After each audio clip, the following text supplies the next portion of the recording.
como se livrar dos desejos da carne?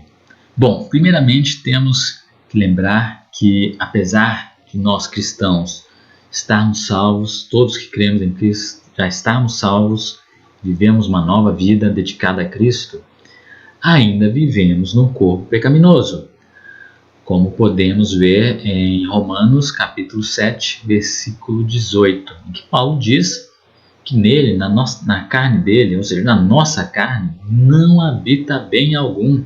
Ou seja, de nós mesmos só habita o mal, a nossa natureza é maligna.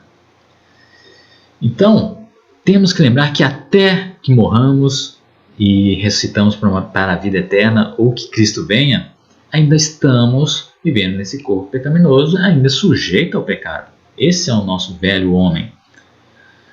Então, por mais que a gente agora não viva mais em pecado, porque sabemos o que é certo e errado, a gente não vive cometendo pecados como vivíamos anteriormente, ainda assim estamos sujeitos a cair e cometer pecados. Todos cometem pecados.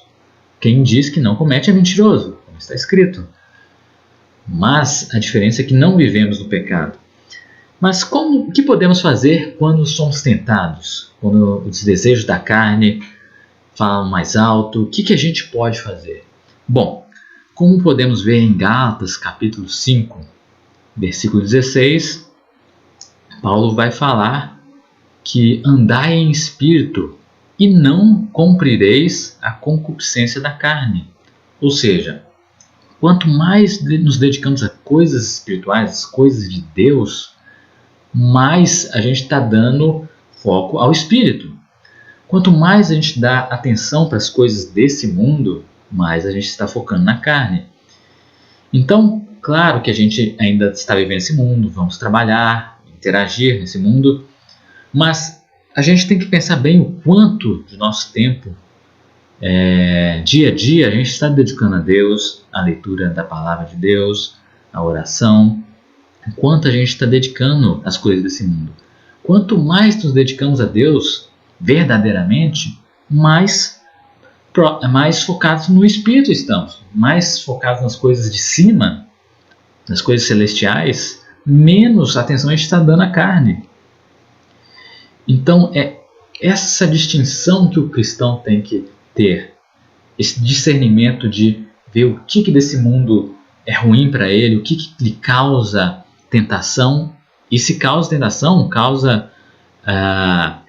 fortalece a carne e enfraquece o espírito, melhor que ele deixe de lado, né? Se uma situação é sair com os amigos, acaba que os amigos gostam de assuntos não cristãos, falam de coisas que não convém ao cristão falar, isso causar sentimentos de dúvida ou de tentação ao cristão, é melhor ele não ter essas companhias ou esse tipo de conversa. Então ele tem que ter esse discernimento para não cair nas armadilhas desse mundo e tentar sempre se fortalecer em espírito.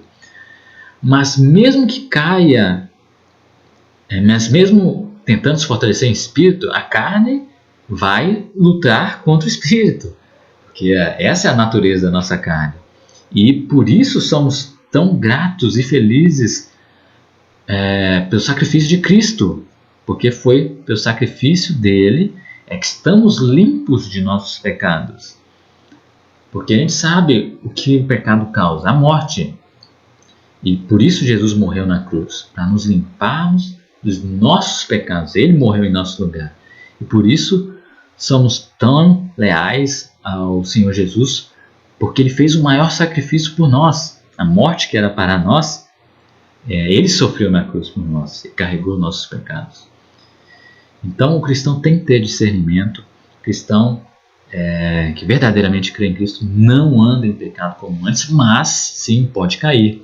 E a melhor forma de ele evitar ser dominado por esse desejo é se fortalecer no espírito, se focar nas coisas de cima. Mas se cairmos, temos um advogado, que é Jesus Cristo, que nos livra da condenação.